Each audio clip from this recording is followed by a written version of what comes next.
What's up, homies? What's up, homies? What's up, homies? Welcome to the Knowledgeable Homeowner Podcast. We pick the brains of industry pros to unlock the trade secrets of homeownership. Our mission is simple: to turn everyday people into knowledgeable homeowners.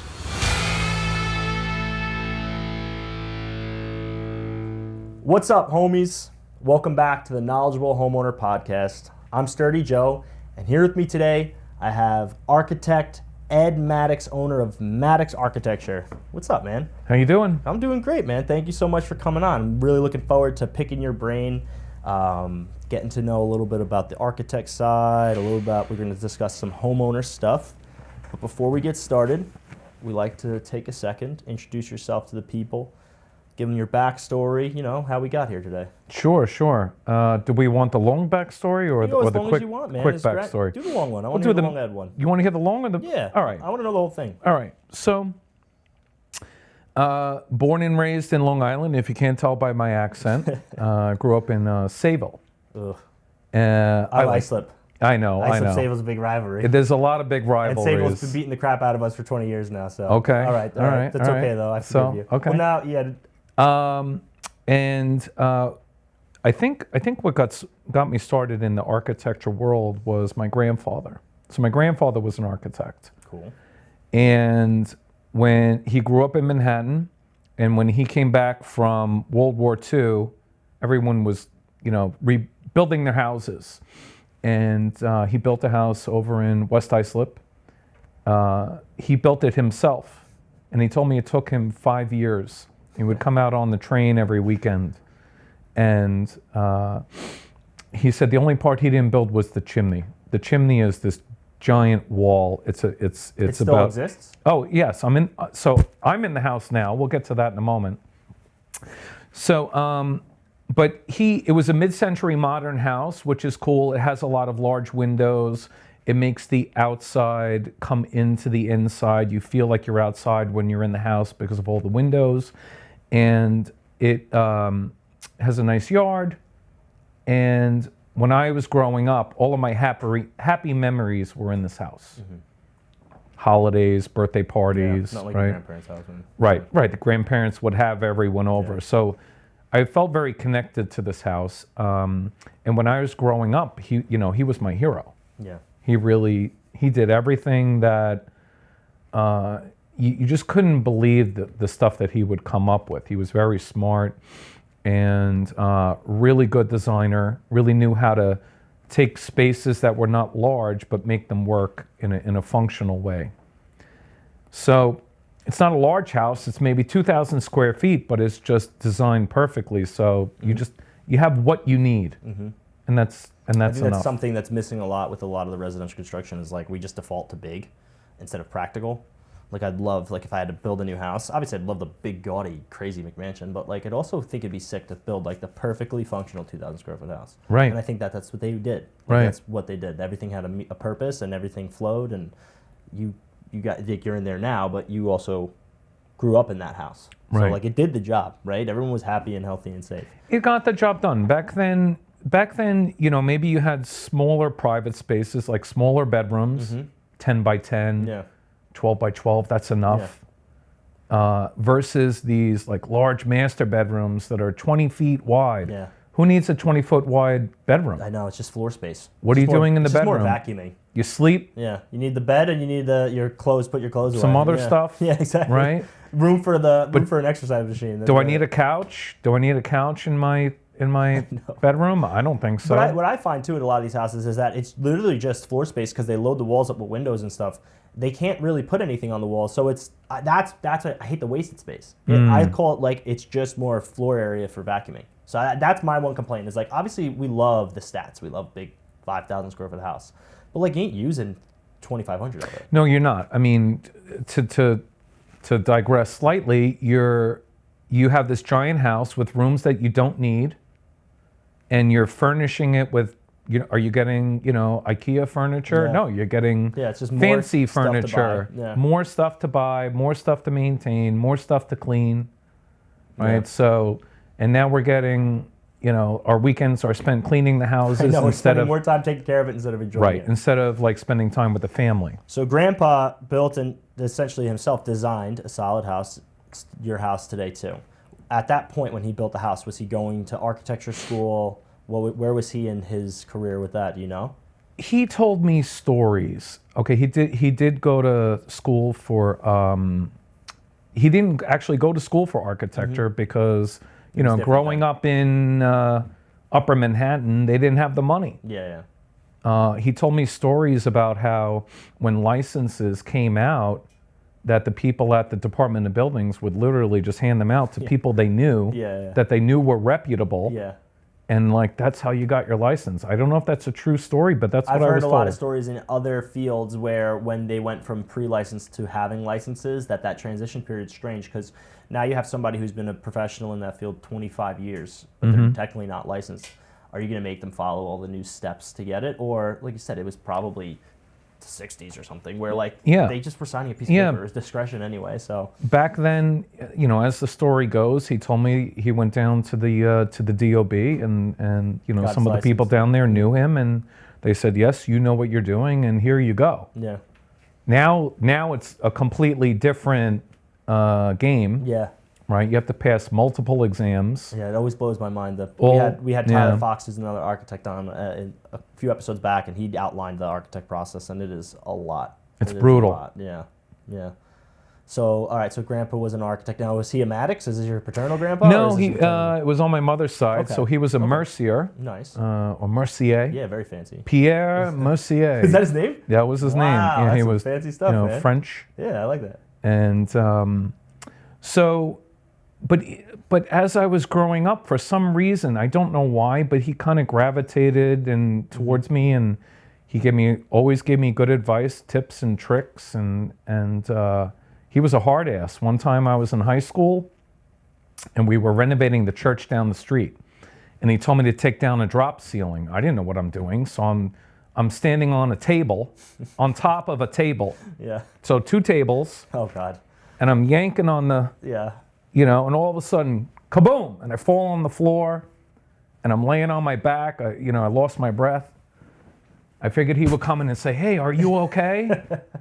He's like, what the hell are you doing? Yeah, it's your fault. You idiot. Exactly, yeah. So, but he was old school. That's how it was. Yeah. That's how it was. Yeah. So, so we did a lot of projects together when I was like a teenager, and he taught me how to I didn't even know what a screwdriver was. Mm-hmm. What's a Phillips screwdriver? Yeah. I don't know. We don't know. No idea. Yeah. So someone has to teach you. So he was my mentor when I was growing up in terms of like home ownership and So when you went from high school to college, was the plan all along to go to architect school? Like was that your initial thing, or did you jump around and then fall back to go into architect school? So what happened was I took one of those aptitude tests. Mm-hmm. You're like, oh, you'll be an astronaut or a doctor. Yeah. And what's funny is I walked into the test saying, oh, I want to be an architect. And I took the test. You should be an architect. Oh, I said, funny. okay, all right, I guess I'm going to be an architect. Yeah. And I applied to a couple of colleges. New York Tech was one. And then I applied to some other ones. But New York Tech ended up giving me a scholarship. Mm-hmm. And at the time, that was a big factor. Yeah. So, and it was a free ride academic scholarship, and as long as I maintained a certain GPA, I was able to get it paid basically go to school for not free, but considerably less than less. You're not coming out with hundreds of thousands. Right, yeah. Right. So went to school for architecture. Lived at home my first year. It was a local college in Long Island. And my first year I tried really hard, and I did the best I could, and it was tough. And the first year, half the people quit. Yeah. They weed out whoever doesn't want to be there. And then second year, it got even harder, and they really weeded people out. And then my third year, I kind of had this like, what am I doing? Moment. Yeah. Like, do I really want to do this? Because it got even more difficult. So really the pressure was on. Yeah. And for a brief period, I considered quitting. But then I was like, well, I already came this far. Yeah, might as well What- get something out of it. Why don't I just finish? Yeah. And then in my 4th year, I actually tried really hard, and I ended up getting a couple of A's. And I found out where I got the A's was in construction management for some reason. And when I graduated, I was very lucky, and I got to work on the Islip Courthouse, which at the time, The CI white one. the CI white one, the big eyesore over on Carlton Avenue. It was based on the same one as Oklahoma City, I believe, right? Isn't that a thing? Well, you know what happened when that actually came out? This is a good story. Oklahoma City was the problem that we all know about, right? And they ended up doing a redesign of the courthouse during construction Yeah. to add all kinds of steel for To make it stronger. blast mitigation. Wow. Yes. Wow. So there was a redesign during construction. That's interesting. Big change order. Yeah. But it did happen, and they did do it. Yeah. That project, I wish. So this was post college? This is your This first was right after college. first thing out of college, So yeah. one thing I forgot to mention, I graduated in '95, and at that time we were in a recession, and there was no jobs anywhere. My very, very first job was a drafting job in the city, and I remember, I'll never forget, I was making like $5 or $6 an hour, pumping gas in college, because that's what I did. You had to get beer money. I had to get something. Yeah. And that job paid $21,000, and it was all the money in the world. Yeah. I thought it was a jackpot. Yeah. And so then I started the commute, Sayville to Penn Station. Yeah. Did the commute, got up early, did that for maybe about a year. But then the opportunity with the courthouse came up, and I said, all right, let me do that. A lot shorter of a commute. Lot shorter of a commute, and I got a big raise. So You can't beat it. why win-win. wouldn't I do it? Yeah. I wish I knew then what I knew now. At the time, that was the biggest project in the city. It was, I want to say, around 180 million. In these days, you can't build anything for 180 million, but Back then. back in that's what it cost, back in 95, that was a lot of money. And it had everything, and I learned a lot. I learned so much on that building. And when you're in the field, the big takeaway here from this part of the story is that I learned, and I believe everyone learns in the field. You don't learn behind the computer, and you don't learn reading a book. Yeah. That's my opinion. Yeah. I think you get the information through, it's like studying and then in practice. I think when it's in practice, it takes what you've absorbed in a book or in a classroom and it organizes it properly. You just have a bunch of keywords when you go in construction, at least when you go in and see it in the field.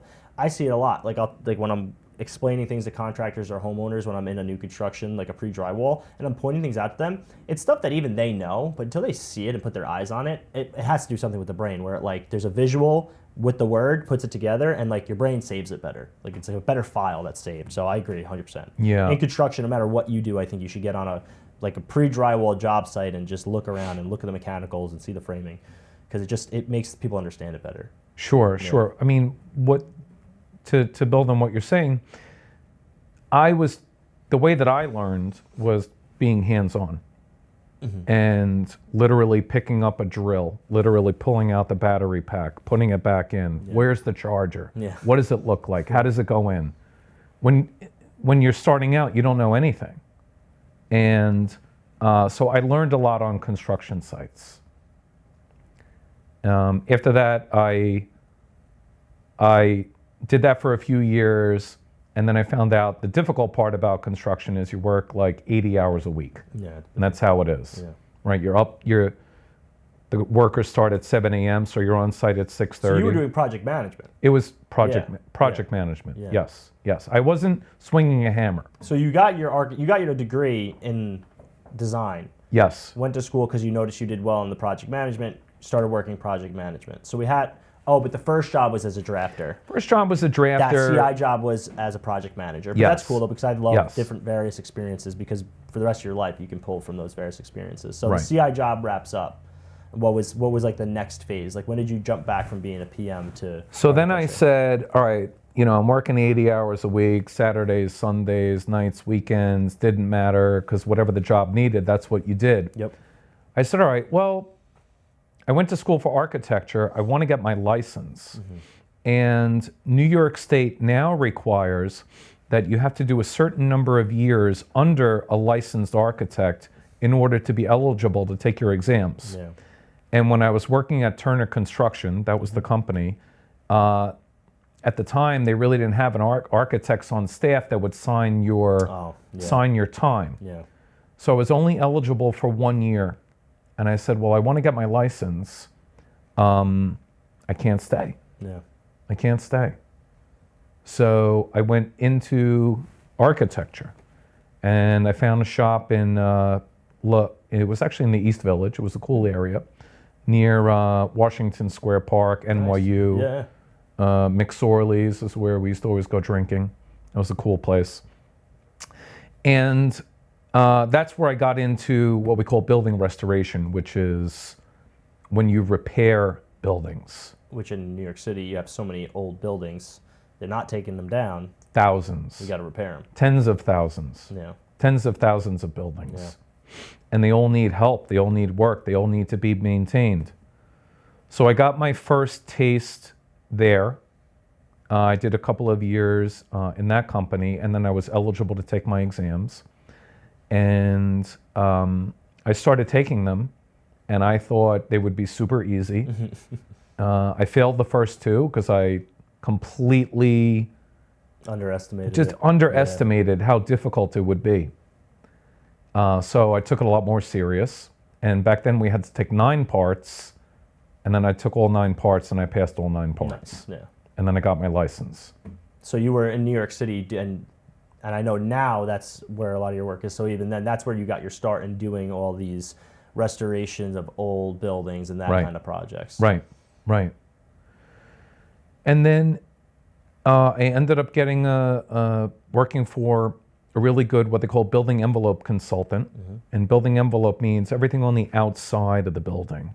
So roofing, windows, siding, insulation, energy performance, even solar panels. Yep. Building envelope. Anything on the outside. Keeps the outside outside.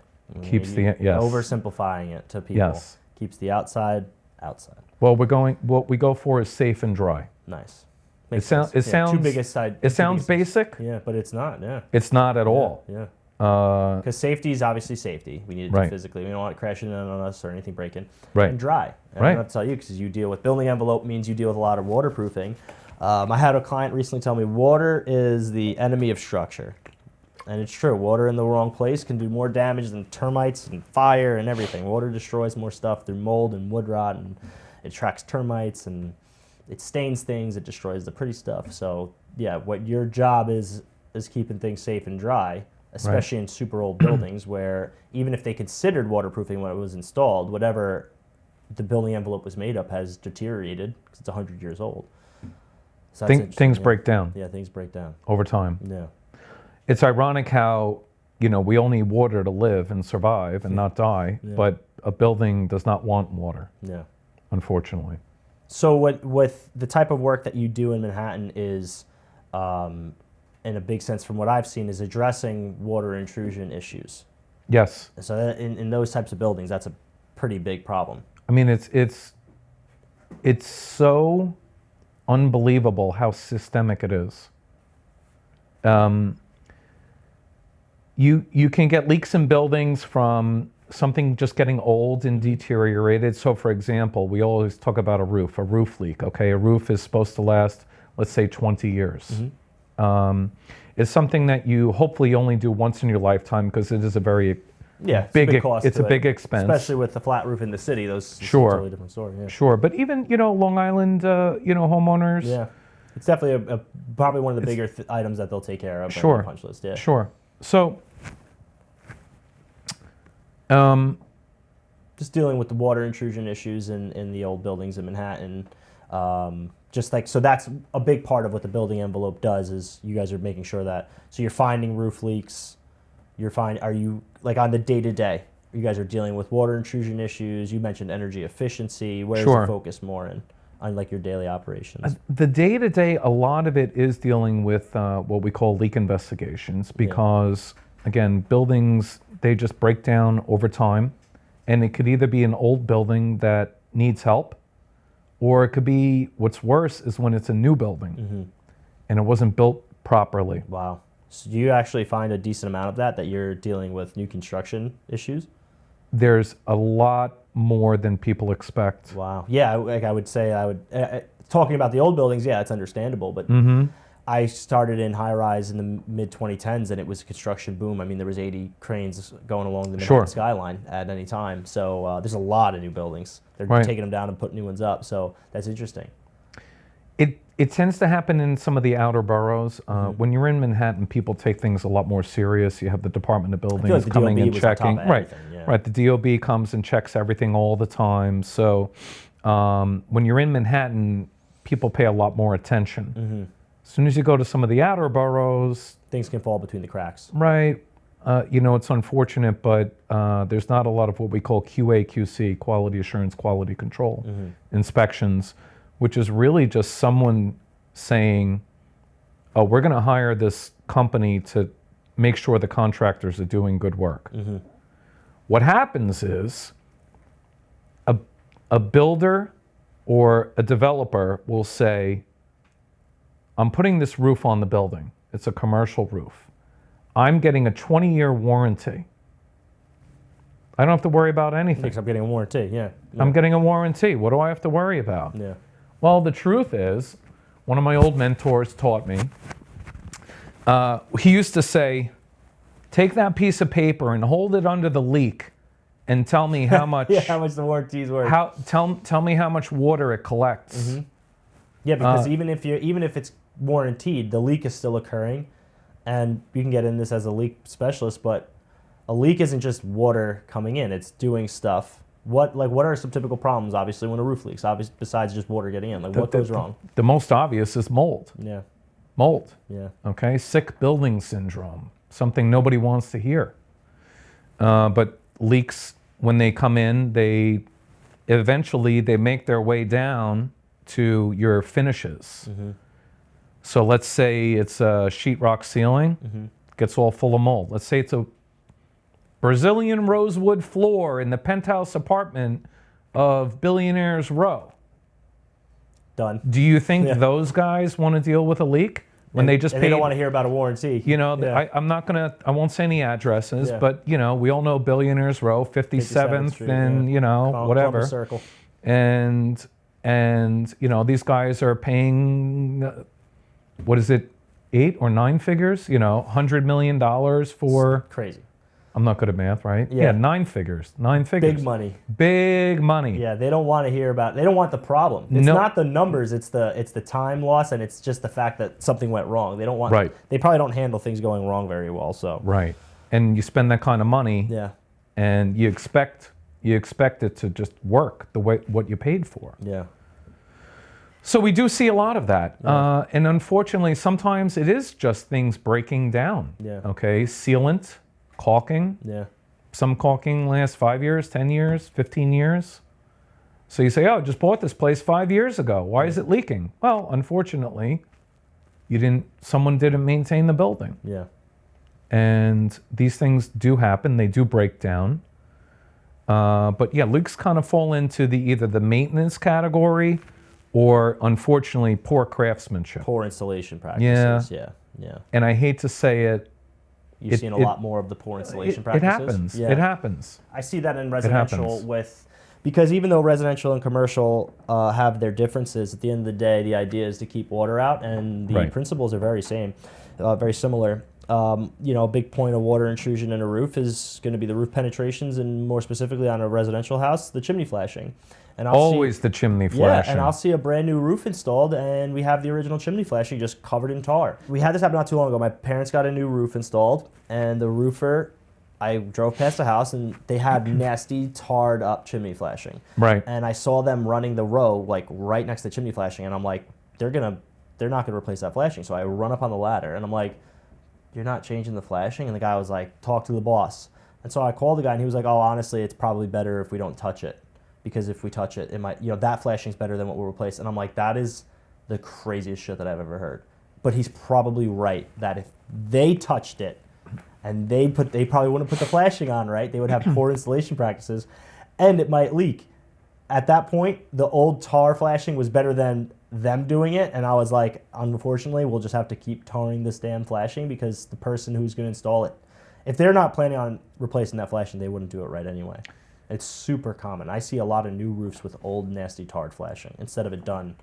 Like some of these guys who take pride in the work. Oh my God, some of the flashing that they install is so mint and functional. Not just pretty, it's functional. Doesn't rely on silicone. It relies on their basic principles of channeling and bending and overlapping the right way so the water sheds off the roof. Sometimes I see that, but most of the time I just see tar.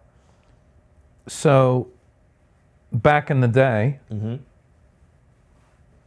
roofers, back in the day, roofing was thought of, dirty, Yeah, it's a rough tar. job. Yeah. We used to use the word tar, right? Think Shawshank Redemption. They're out on the, mopping the hot tar, right? Yeah. But the truth is, roofing has actually become sophisticated, and it's turned into arts and crafts. It always was, but then we went the tar route, and now it's coming back. Yeah. You have to do things correctly. You need skilled labor to, number one, take all the tar off the chimney, because it's not supposed to be there. Yes, we got to remove. Right, remove all the tar, which means you might even have to re-brick the chimney. Yeah, if there's damage. There's damage. And then you put in copper or stainless flashing. And it's got to be done, like you said, in such a way that it's all cut and overlapped the correct way. And when it is done correctly, it'll last another 100 years. Yeah. The old stuff lasted forever. We all know this, right? I'm digressing, but I bought a stove 6 years ago. Very expensive. What a piece of junk. You know that if you talk to the appliance reps, 6-7 year lifespan is now normal. That's horrible. That's crazy. My dishwasher busted, and I was bad-mouthing the dishwasher. I said, I'm not going to buy that brand. And the rep was like, 6-7 years and you have kids? That's pretty good. And I was like, it's not his fault, but I'm going to yell at him now. It's disgusting. It's a bit of a crime, okay? It's very difficult for any American family to replace any appliance. Yeah. Right? Well, I repaired the dishwasher, and this was my favorite part, where I was like, they're not going to get me. I read the error code. It's the drain pump. So I ordered the drain pump. I went a couple days washing dishes by hand. I go to replace the drain pump, and this is where they got me. You go to take the drain pump off, and the drain hose disconnects. It's eroded. It turns to dust. So now the drain hose, I'm like, all right, I'll go rig up some hose. Yeah, except it's like connected to the vacuum breaker because it can't backflow. I'm like, they just got me, because now I looked on that part, that hose was just as much as the pump, and it's going to take a week to get. Right. So instead, I just used some PL, and I've used some, but I rigged it up, and I got like another year out of it. But then when it went again, I was like, all right, it's time to replace the whole thing, because I was just Gorilla Tape. Yeah, I just sealed it up. A lot of silicone. Right. Yeah, I couldn't let it Caulk win. the shit out of it. That's it. I tarred the shit. That's why tar worked so well, like you said, because we just tarred the shit out of it, and that's what I did. But I want to go back to just finishing the story about the chimney flashing. Yeah, absolutely. Something that all homeowners should know is your average homeowner is not going on the roof. Nope. In fact, most are not going on the roof. They'll never see it. You're trusting that the roofer is going to go up there and fix it correctly. And I hate to say it, but that black tar, it is what we say UV unstable, which means ultraviolet, which means when the sun hits it, it dries out, it gets brittle, and it cracks. As soon as it cracks, it leaks. So the material that we're using to waterproof something becomes deteriorated and then is no longer waterproof. It's a Band-Aid. It's a Band-Aid. It's a temporary Band-Aid. correction. Temporary. Yeah. If the roof's got 5 years left on it, and you know what, we'll just change the flashing, and you want to send somebody up there, you know, once a year to double check on the tar. Right. All right, I'll deal with it. But just know it's temporary, because that's something that I get into when I'm doing a home inspection and I'm explaining what temporary is. We can make temporary last a very long time if we keep our eyes on it and we keep reapplying. You just also have to accept the fact that if it fails, then that was the risk that you were willing to take. But tar is most definitely the textbook temporary repair. You make a good point, though. You know, again, your average, we're all, I'm not saying we're in tough times, but we also, the economy and, you know, everybody's trying to stretch their dollar, right? We're paying $20 for a dozen eggs you know. Everywhere you look, especially on Long Island, like my taxes just went up. Taxes went up, you know, everything's going on up and up. And up is the new normal. So people are trying to stretch what they have. Yeah. But you can stretch, and you can stretch through maintenance. Yeah. I had a boiler. It was ready to go. But what we did was we maintained it, and we got another 5 years out of it. Hot water heater, right? You drain a hot water heater once or twice a year. You get all the junk out of the bottom. The scale, the rust. The scale and rust, you clean it. And instead of a 10-year hot water heater, now it's a 15-year hot water heater. Yep. So the preventative maintenance. The idea, the podcast is the Knowledgeable Homeowner Podcast. And the idea and the name came from when I'm doing a home inspection, you know, we're making observations. This is in this condition. It's prone to breaking down, right? But what I've started to add to my inspections is when there was like a handyman-esque thing that I do think certain homeowners could handle. Right. I started using the term can be completed by a handyman or a knowledgeable homeowner. Because what I wanted people to understand is that without taking the time to do your due diligence, research what you're looking at, watch some videos, understand if it's in your realm of capabilities, you can't complete this maintenance task. But if you do level up and become a knowledgeable homeowner through taking the extra time to work and learn, you can make things last. And I have these conversations, and I can read the person. If they're looking at an old boiler that's running, but it's old. It's at the end of its life timeline-wise. And without any care, it could fail. If I can tell that they're not the person that's going to put the effort into it and they just want to spend the 10, 12 grand and replace it, then we don't have that conversation. But there's some people that you can just tell have a little bit of the gusto to them where it's like, listen, this is the blanket statement. The thing's 25 years old, typically lasts 25 years. But if you put some elbow grease into it, you keep an eye on it, you monitor for leaks. You don't just turn your heat on in the winter and then turn it off again in May. You take the time to look and to Google things and, like I said, become a knowledgeable homeowner about these systems you spend a ton of money on. It could turn, you know, in the lifespan of a home, if we stretch a system 3 to 5 years, and if we do that over 2 systems, you just got another 10 years out of the 2, where now if you might have actually just got a free system almost over the 30-year lifespan of your mortgage, you know, in that logic, where if we just kick the can down the road a little bit and make sure we're not causing other problems. Like ignoring a roof leak isn't kicking the can down the road, right. But sealing it and keeping an eye on the area where the water gets in. And, you know, every season, if you can't get on the roof, sending somebody up there to make sure.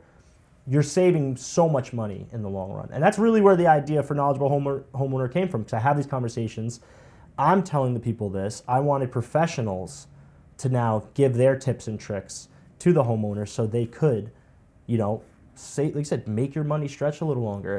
If I don't got to spend $15,000 on the roof this summer, if I can spend that in 2 summers from now, I'm probably saving, you know, the fact that I'm stretching the old roof longer that I didn't pay for, you're saving money in one way or another. So the point of that left turn I just took was because you are a building professional. I talked about your experience as an architect, as a project manager.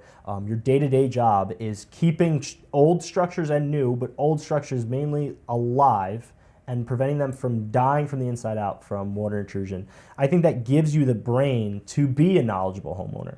And you've lived in a home for a long time, and now it's a home that's been in your family for a long time. Right. I'd love to get tips and information like you started talking about from somebody like you to give to the people. So you started to talk about maintenance items that somebody could do for themselves. So we started to get into, you're talking about boilers, talking about Right. water heaters. What are other just as a like from the regular homeowner perspective, what are some other maintenance things that a homeowner can do to kind of?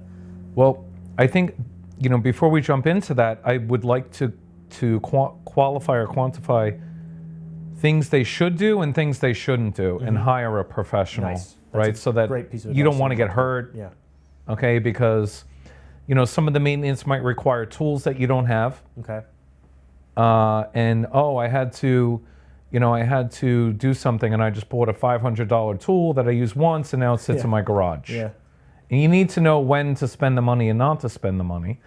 But yeah, the hot water heater is a very good one. They should be drained and maintained. The boiler every year.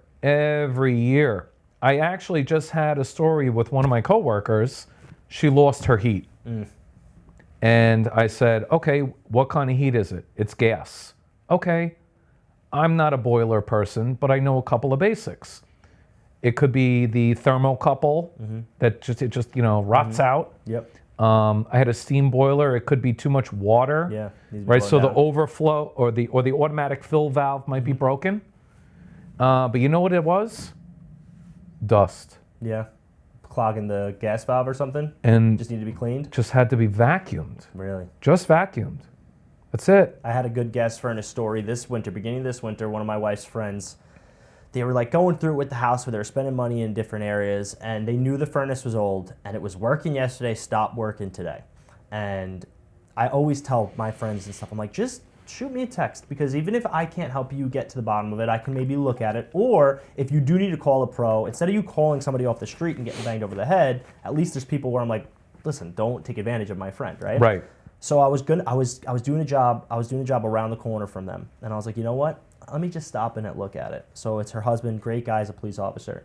He's like, dude, I don't understand, blah, blah, blah, blah. There was like a couple different weird conditions going on. I took the door off to the burner compartment, and there was like this weird damper that it was like a 90s one where it was trying to be like mid-efficiency, where it had like a power vent, so it would like damper the airflow in and out. And there was like a shut-off safety switch where when I touched the damper, because like just like looking at it, I just like did a dot like this, and it kicked on. There was something wrong with the switch. I'm looking at him. I'm like, he's like, did you just? I said, dude, I just touched it and fixed it. And it was so funny because like I just got lucky. I just touched it. But that's the point. Yeah. If they would have called in a plumber off the street or HVAC out the street, there's a good chance that they would have got banged for a $10,000 new furnace, where now maybe next season they can budget for it. They can take their tax return they're going to get now, put it towards that, do it over the summer instead of in December when the rates are higher in the winter to put heating equipment in. And that's like my point with the knowledgeable homeowner thing, is like if you just take a little extra time, like it can go so far. But that was my first story with the heat. Well, but you also just made a good point for homeowners. One thing I found is a lot of your maintenance is seasonal. Okay, when is the best and worst time to clean your oil burner? Yeah. Well, the best time to do it is in the summer, Yeah. when they're not busy. Yeah. If you wait till September, October, they're busy, they charge more money, they might not get to you right away. So you kind of want to do the opposite of everyone else. Yeah, do the preventative maintenance when you're not thinking about it. Like, I'm not thinking about my boiler in August, so it's probably a good time to, if I'm going to hire a plumber to do it, especially in the summer, the plumber might be a little bit slower anyway. Right. So it's a good time, and they'll take a little bit extra time maybe looking at it too, because they're not in a rush. Or you might save a little money because they're not trying to, they're not in a rush, like you said. Yeah. You were talking about before we got started about different tips for homeowners when they were getting work done on the house, and I know you had some good points with that too, because a lot of people bought 2019, 2020, 21, and now since they bought at such a low rate, they're stuck in their house. They're not going to sell their house with a 2.5% rate to go buy something with a 7% rate. Right. So they might have to change their house to fit their needs because they have enough equity in it. It makes sense. What are some tips for somebody looking to do a project on their house as a building pro and a knowledgeable homeowner? Like, what's some advice you'd give somebody in that scenario? So we always talk about kitchens and bathrooms, and people think, oh, I'm gonna put in a new kitchen to raise the value of my house. Who cares? Yeah. Put the bathroom in because you need one. You want it, yeah. You need one. Yeah. It'll make your life better. Yeah. And you go into that bathroom, it's got all new tile, glass sliding door instead of a plastic shower curtain, and it'll improve your life. A new kitchen, my God, I've got we did our kitchen maybe 8 years ago, and just my old kitchen, you'd pull the drawer out and it would fall on the floor. Yeah. Okay. Just on a daily basis. It would just fall on the floor, and you're like, my God. Now with the new closes and the beautiful the slow slider closes, hardware. my God. Yeah. So, you'll improve your life. Yeah. But what I wanted to say also, though, is when you're doing any kind of major project, like a kitchen, a bathroom, a roof, a boiler, anything that we're speaking about, any major purchase, you always want to go out and get 3 bids from contractors. Nice. Even if you trust the person that you've been working with forever, and this person has always worked in my house and they've always done the right thing. Business owners need to be checked. Yeah, because you can still go with them, but you want to just know what the difference is, and you never know. Right. You never know. It doesn't hurt to get multiple bids. And there's no downside to it. Right. It might take a little more time, but look, if you're saving, even if you say to your contractor, hey, you're charging me $75,000 to do this kitchen. I got this other quote, same cabinets, same tiles, same this, same that. Well, I think we've had a few contractors on, and we've talked about the bid process before, and that what we might not realize is the differences in one estimate versus another, where even if I'm going to go with you regardless, but I read the other guy's estimate, it's a little bit more granular, or they explain something, now I can go back to the contractor that I want to use anyway, have that conversation of, hey, you didn't mention this. Are you doing this? Are you not doing it? What would it be to do it? Before we start, because the community, like if we're in the middle of the project and that comes up, it's just a disaster. Well, what we do say is the change order. Yeah. So change orders, unfortunately, this is an unfortunate, the way the world works. Contractor might low bid a job to get in, knowing there's going to be some change. There's gaps and holes. Yeah. Okay. One example great example is I'm doing my roof.